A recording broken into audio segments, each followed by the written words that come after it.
कांग्रेस के पूर्व अध्यक्ष राहुल गांधी इन दिनों 10 दिन के ब्रिटेन दौरे पर हैं। सोमवार को राहुल गांधी ने लंदन में हाउस ऑफ पार्लियामेंट के ग्रैंड कमेटी रूम में ब्रिटिश सांसदों से बातचीत की।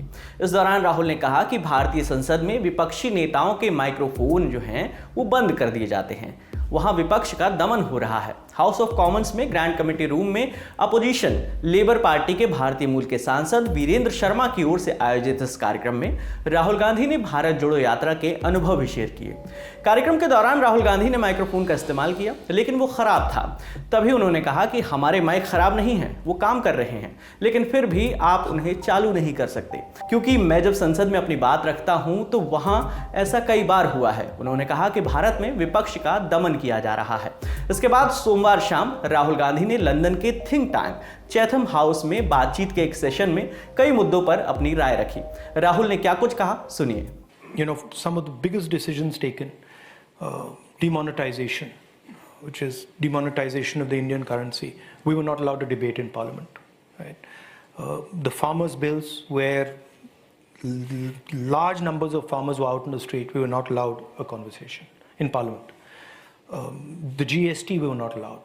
When Chinese troops entered our territory, we were not allowed to have a conversation in Parliament. So that stifling made us ask ourselves a fundamental question. Lok Sabha से लेकर लगातार कई विधानसभा चुनाव हारने के बाद भी राहुल ने ये मानने से इनकार कर दिया कि भारतीय जनता पार्टी को हराया नहीं जा सकता। उन्होंने कहा कि कांग्रेस का अंत हो चुका है, ऐसा सोचना बेतुका ख्याल है। If you look at the time from independence to now, the Congress party has been in power for majority of the time, right? So it's not that the BJP has been in power. Before the BJP was in power for 10 years, we were in power for 10 years, right? And so it's not, I mean, the BJP likes to believe that they've come to power in India and they're going to be in power eternally, that's not the case, right?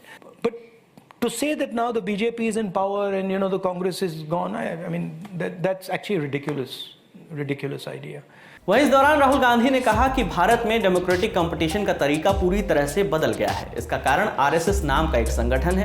Rahul ने RSS की तुलना मुस्लिम brotherhood से करते हुए कहा कि ये एक कट्टरपंथी और फांसीवादी संगठन है जिसने भारत की लगभग सभी संस्थाओं पर कब्जा कर लिया है। The nature of the democratic contest in India has completely changed, and the reason it's changed is because one organization called the RSS, fundamentalist fascist organization, has basically captured pretty much all of India's institutions. RSS is you can call it a secret society.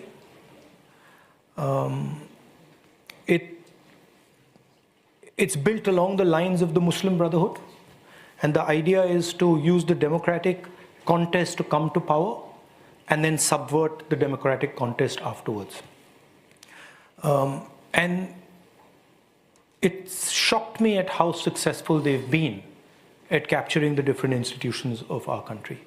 The press, the judiciary, parliament, election commission, all the institutions are under pressure, under threat, and controlled in one way or the other.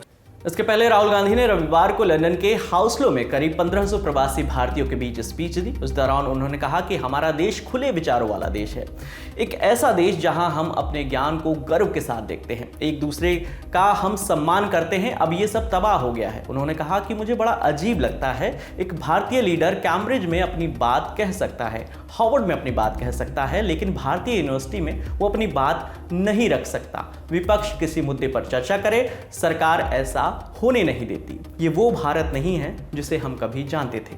इस खबर में फिलहाल इतना ही। मेरा नाम है विकास। देखते रहिए दी ललन टॉप। शुक्रिया।